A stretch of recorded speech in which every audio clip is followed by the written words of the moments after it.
Welcome to Michael Cole, Thursday Night Facebook Live. This is a special edition. And as always, I'm always in search of awesome and awesome sauce. And a month or so ago, I was gifted with an extraordinary book, The Self-Reflection Habit. Rudy sent me one of these, and I read it, and I couldn't put it, I just put it down. I just couldn't put it down until it was finished. Reached out to him. We began this conversation, and I said, I want you, would you come and hang out with me for a few minutes on a Thursday night to talk about what I think is the next level, the next conversation. You know, I've been on Summit, been around for a while. I've got my systems in, got culture going. But what's next? I think this is one of the right answers of what's next. It's called The Self-Reflection Habit. He's authored the book. There's a teaching process around it. It's now a part of his consulting practice. He lives at like level 6 at Salon Business Center. I don't know that there's another floor there for him to go up. And I had the opportunity to watch him come in almost going on 10 years ago, and to see his ascension is well respected, good soul, good human being, the solid deal. He really begins his journey in 2011. I'm going to let him tell you about that.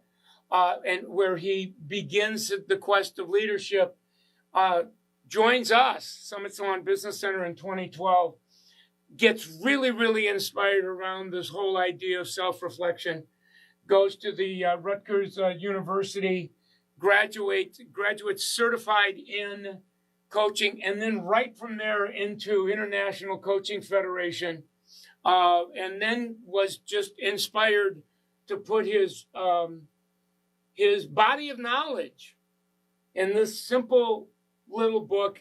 And I've watched him incubate it now for about 10 years. So there's a reason why he probably sets a record at Summit where his clients just won't let him go away. It's like, okay, you're growing now. And they go, no, stop. Keep coming back. I want to have this conversation. I want to keep having this conversation with you. It's personal, it's profound. At any rate, I'm going to let him tell you about that. I would, if I was you, knowing what I know, you're going to want to follow him on at Rudy Sprogis on Instagram, and the same on Facebook, with the exception that it's Rudy.Sprogis. He is building communities on those two platforms as I speak about people that are touched, inspired, and want to integrate this into their ownership, their leadership, their mentoring. So if what happened to me happens to you tonight, this would be where you'd want to hang out to keep the conversation going, as well as he has now got a separate piece that he's doing just on the self-reflection habit for people that are looking for what's next. So he's in my green room now. I'm going to go get him. I'm going to get him talking about his story and see how much of his secret sauce I can get him to share with us, because it's a beautiful thing. It's extraordinary indeed. So I'm going to unpair my iPad, go into Zoom. There Rudy is. I'm going to unmute him, and you're going to make him feel welcome, you guys. All right. Hey, how are you? Good. How are you? Very good. Well, I can't tell you. I've really been looking forward to having you on. You and I chatted about this. Has it been 2 months? I lose track of time. Yeah, it's 2 months. And it took us this long to kind of pair up our schedules. You're a very busy man, but thanks for coming on tonight and giving us a few minutes so that we could chat about this work. It's profound. Thank you very much. Happy to. Well, we always like to, begin with the story, because the story helps us to get to know you and kind of what's behind this. So catch us up to how did you get from wherever you were to this place and this conversation? Sure. So on the timeline slide that you had up a minute ago, I actually start the timeline in 2011 in Greenwich, Connecticut. And the reason I start the timeline there is because that is where I became interested in this self-reflection practice. And that's really where I developed the self-reflection habit.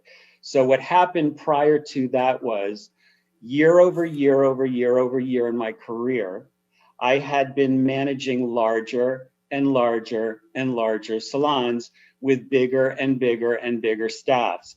By the time I got to Greenwich, the salon that then I was leading had a staff of 54 people, 18 of which reported directly into me. So 2 years into that role, I was completely burnt out. I was done. And I had a very long talk with myself. And I said, you know, Rudy, you either have to figure out how to do this job better or find another job to do. And it was at that time that I decided what I wanted to know more about was the habits of very successful leaders. And what I found out that these successful, outstanding leaders were doing consistently was self-reflecting daily. So from that moment on, that's what I started to do. I would get up 15 minutes earlier every morning to think about my performance, my decision-making, what worked, what didn't work, what did I have to do differently. A half hour a day turned into a half hour every morning, and I've been doing that ever since. So, I've heard your story, but I didn't get the part where it's, if I was listening right, you were consulting and all of a sudden, you get to that place where wherever gets us to that place isn't going to get us to the next place. Right. And we start bumping into ourselves. Then all of a sudden we get cracked and it all, a la self-reflection. When did that happen? How long were you consulting before you bumped up? I call that crisis of opportunity. Sure. So that crisis really happened in the salon while I was still managing salons. That's really where I started developing this habit, was when I was still in the salons. Okay. And then I had been, using this self-reflection habit for a good couple of years before I joined the summit. And I've been doing it for 10 plus 12. So it really is being a salon manager who, was so burnt out by trying to lead that my leadership really had pretty much become habit, reflex, impulse, reaction, everything that you don't want to be doing when you're a leader. Right. And that happened prior to Summit. It was that you bumping into that, and that I call it the holy jumping off place. And you said, okay, something needs to happen. So when you had that epiphany of self-reflection, did that happen?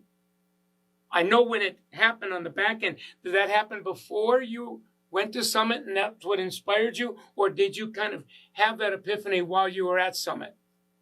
I had developed that habit just prior to joining Summit. Okay, so it was really, that was partial in part what inspired you to, it started at Summit and then you went to Rutgers and et cetera, right? But that was really the definable moment that kind of gets you on the path. Yeah, and I've had many more that kept me on the path since then. Right. But what's interesting about this is once you have that moment, you begin practicing, we'll call it that principle of self-reflection. It sounds like you got in that rhythm. What I'm curious about is, how'd you find out about the principle of self-reflection or the habit? Yeah. Was it something that just kind of intuitively came up in you, or was it via a book or a mentor? Like, what was the genesis of that? I wanted to learn what outstanding leaders did habitually because I didn't have the answers myself. So I studied, read about, researched outstanding leaders, men, women, everyone I could get my hands on. And while I was doing the research, I understood very clearly that one habit that they had and used daily was self-reflection in order to understand their decision-making process, to be clear about their goals, to be able to manage themselves first before they could lead other people.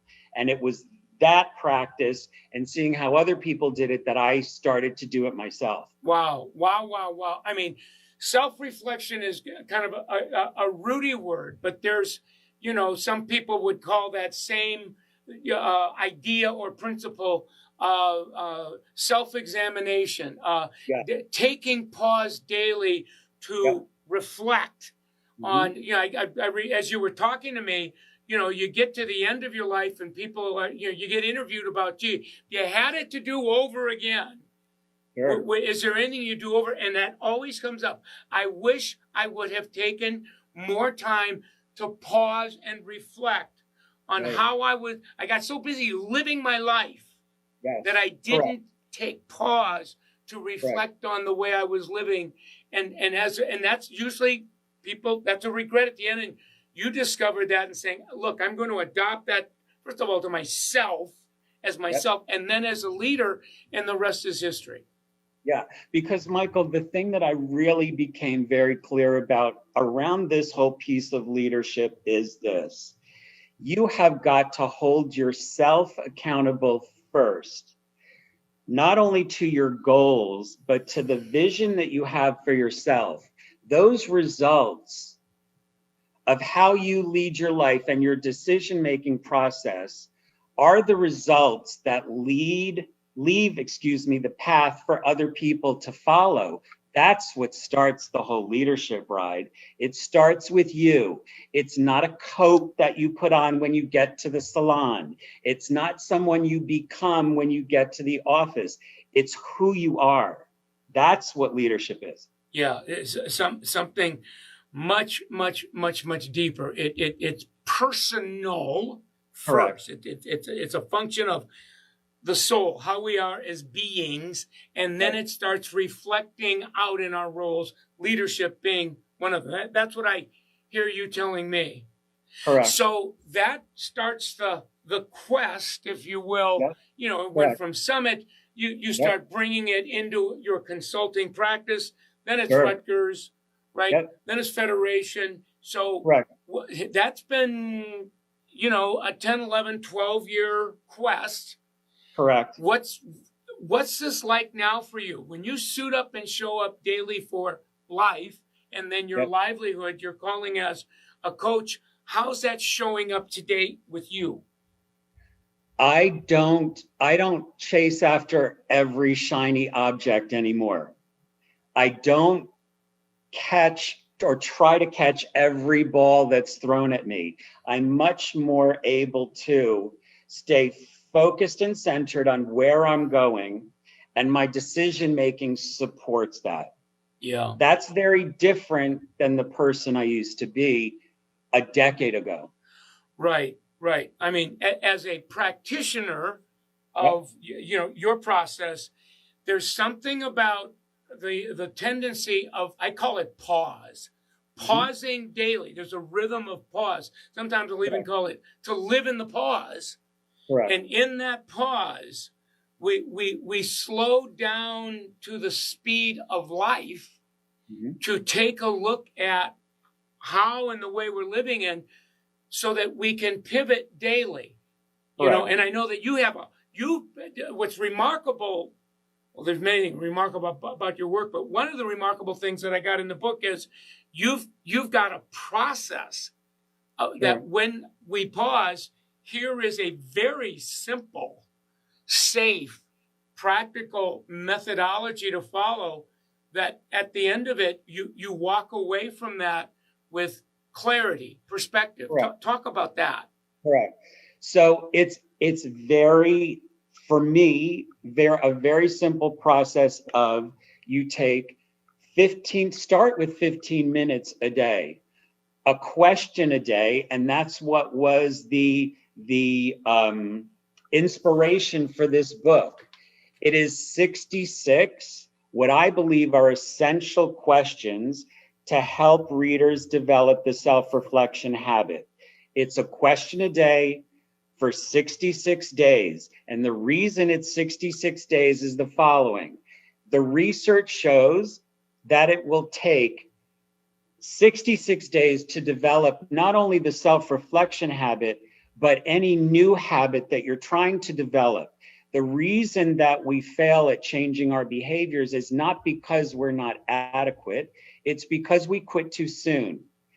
Changing a habit takes 66 days of consistent behavior. So I give you a question a day for 66 days to help you develop the self-reflection habit. That's what this book is. Yeah, I mean, as I'm kind of fingering through, and I've went through it several times, each page is a question, one of the 66 questions, and then there's plenty of room to, as you're reflecting, I call it not just think it, but ink it. There's Correct. something about that process. Now, whether Correct. people are doing this or on a mobile, in a note app doing this, I've now kind of, I've almost lost my muscle memory in doing this. And now I do this, but I've got a whole journal in a note app that I use. I'm on your process, and I know that it works. People continue to say, how do you continue to reinvent yourself or ourselves? And I say, well, first of all, I don't, you don't, we don't. We get reinvented. Yes, we by do. engaging in this, what you're calling this process and developing a tendency, a habit called reflecting on the greater self. Correct. The real important piece I believe about this is, and you've talked about it in your own work, around being mindful and understanding what your triggers are. You have got to, through self-reflection, through taking the time to make the connection between your emotions and your actions, be very mindful of the triggers that can take you off track. If you're not aware of those things as a leader, you spend your days like I was doing a decade ago, of literally doing nothing but putting out one fire after the next, chasing from one emergency to the next emergency. And that is not the way to lead. So I love it.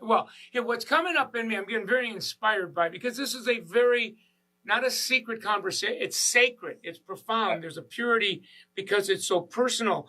But when through this, there's a consciousness. That was the other thing I loved about your book, is it was as much about consciousness as it was about developing competency. There's an awareness.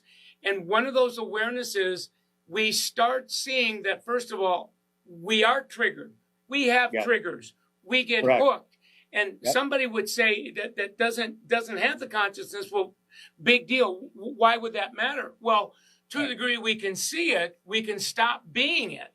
And that's what I got affirmed by your process as well. So now, and what I found is that I have, these questions, these 66 questions, are questions that I've collected over a decade plus of working with, consulting with, back even before I came to Summit, consulting with service providers, salon owners, salon leaders. These are the most essential questions that seem to not only help people become more self-aware, but they also lead them in the direction of forward motion and change in their lives. So this is what this collection of questions are. These are the essentials. Yeah, I mean, as you were taking me through the process, it was the practice of reflecting,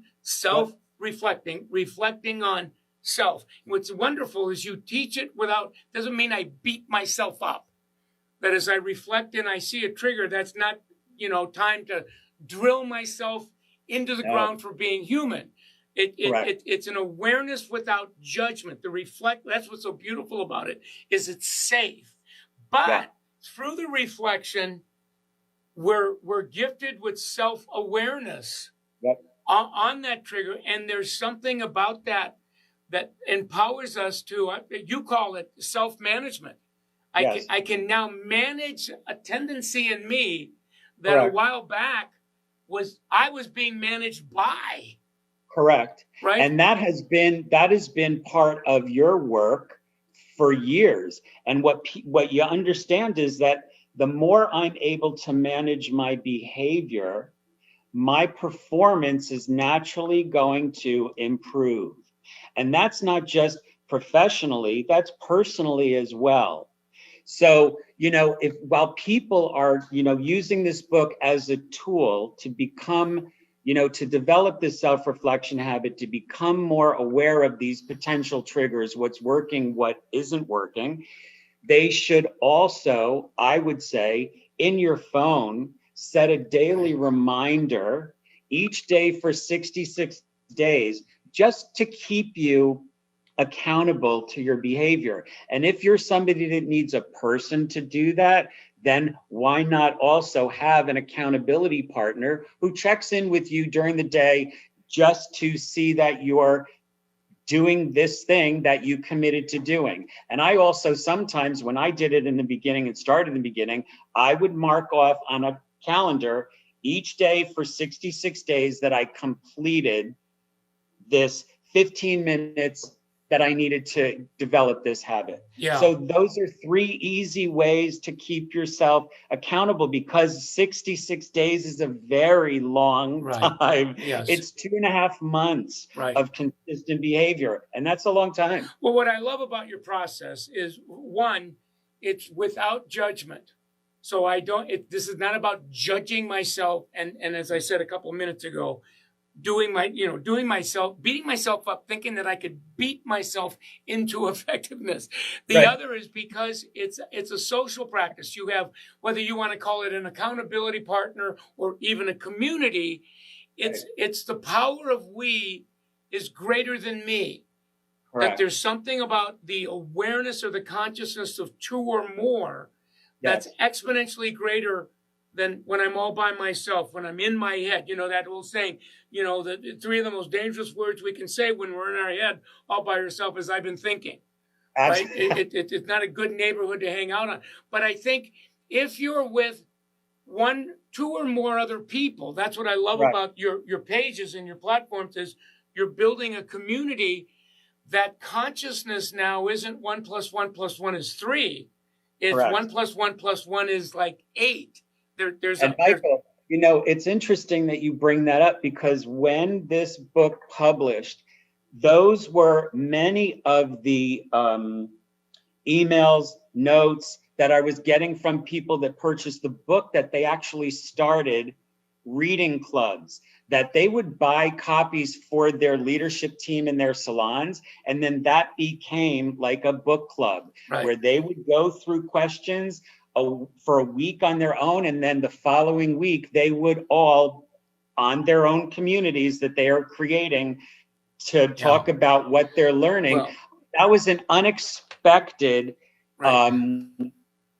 gift, benefit.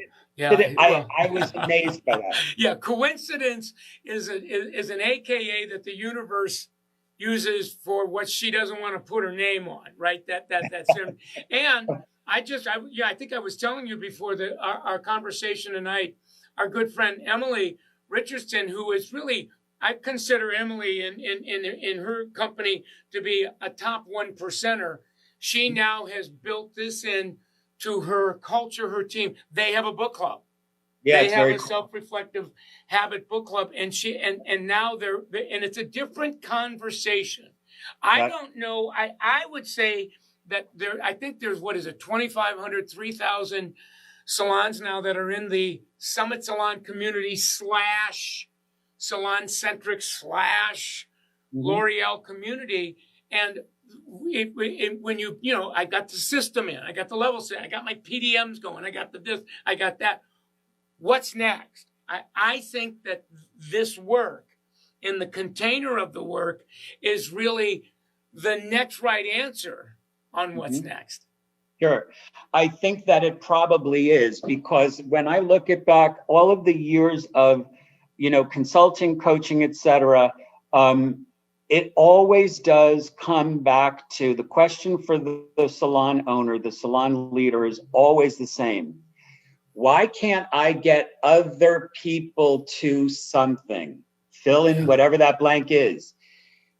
This reminds you that it's not about the other people. It's not about this. It's not about being the administrator or the principal trying to make people do something. It's about what about that trigger gives me a response that's getting a certain reaction from other people. That's what this does. It puts the control of the situation back on yourself where it belongs. And I do think that that is the next step in evolution of the thought process of the owner. Well, yeah, I mean, there's a certain amount of authority that comes with I own the joint, right? Correct. There's a certain amount of authority that comes with, and I'm the boss, or I'm the manager, or I'm the leader, or whatever. And I say, yes, but this conversation is a different kind of authority. Yes, it is. It's an inner power. It doesn't come with coercion. It comes with there's a wisdom, there's a grace that gets revealed on people that practice self-reflection. And I'm getting goosebumps now. The people that we lead, when they're on the receiving end of that consciousness, the experience they have is, I want to follow that one. Correct. I want to, because I'm hoping through following, I might be that way someday myself. That would be a great way to be. Right now, I'm trigger driven. Correct. Right. Every thought I have is a call to action, and there's a ton of my thoughts that I don't want to be acting on. But I need this consciousness. I need this conversation. Sure, because otherwise, leadership just becomes again, reaction and impulse.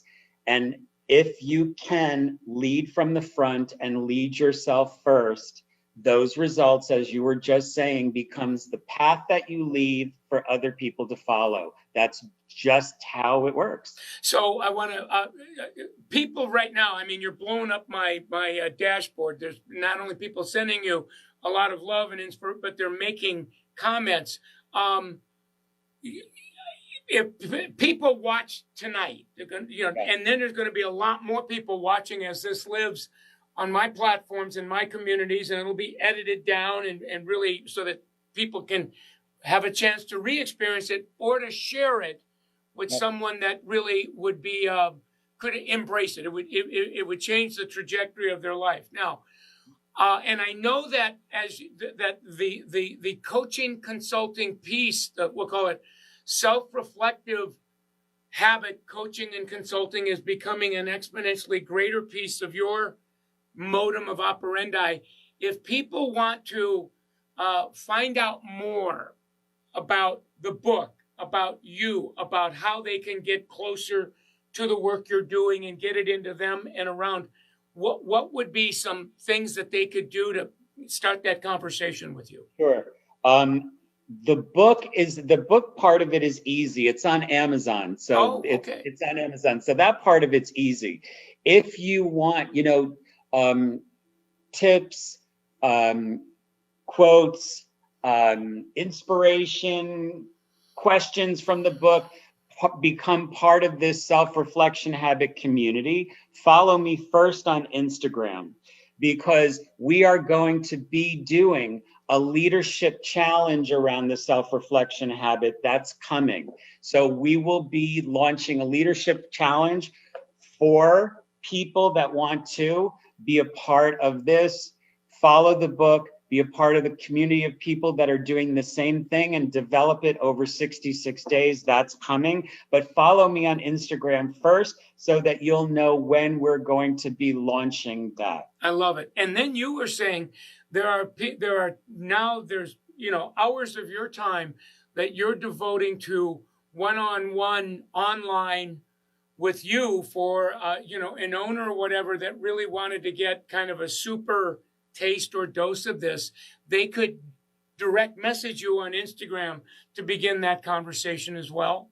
Sure. Okay. Well, listen, we're out of time, but promise me that you'll come back frequently, because this is becoming a movement, and I think you've got a sacred fire. And now tonight is about pouring a little bit of universal nitroglycerin on the bonfire, if you will. So Sure. to keep us updated, please come back, and we'll keep the conversation going. Absolutely. I would love to, because leadership is a big word and a big conversation. So I'm happy to keep this conversation going with you anytime. All right, my friend. We're going to give it up for Rudy Sprogis one more time. And we will talk soon. You have a great evening. Thanks, Michael. Good to see you. Thank you. Good to see you too, my friend. Stay well. That was a big deal. Give it up for my friend Rudy Sprogis. And I'm going to suggest, this is what's really cool. It's one of these, go on Amazon and it's like you're one click away. Like I said, I couldn't put it down because the questions are so, they're rich. And what I really love about the process is that there's no self-critiquing. There's no beat myself up. It's being able to take a look at what's getting in the way of me, or how I'm getting in my way, without judgment. And that's what acceptance is. It's awareness without judgment. So pick that up, and then stay close to the conversation and grow with the habit. So great evening tonight. Want to thank Rudy one more time for coming on and having the conversation. We are sponsored by L'Oreal, Salon Emotion, and L'Oreal PPD. These are their brands. This is brought to you, everything that I'm doing these days is brought to you compliments of L'Oreal. Summit is an exclusive business partner of L'Oreal. So if you were touched by it, yes, of course, get plugged into the community, the conversation. But more importantly, as important to that, to the degree you support our who we're powered by, we're in a much better position to continue to bring you consciousness, content that fosters you soulfully, mentally, emotionally, personally, interpersonal, your communication, your relationship, like your leadership. So it's all good. So great night. I'm going to let you get back to your evening. Thanks again, Rudy Sprogis, for coming on and doing that for us. And we will see you real soon.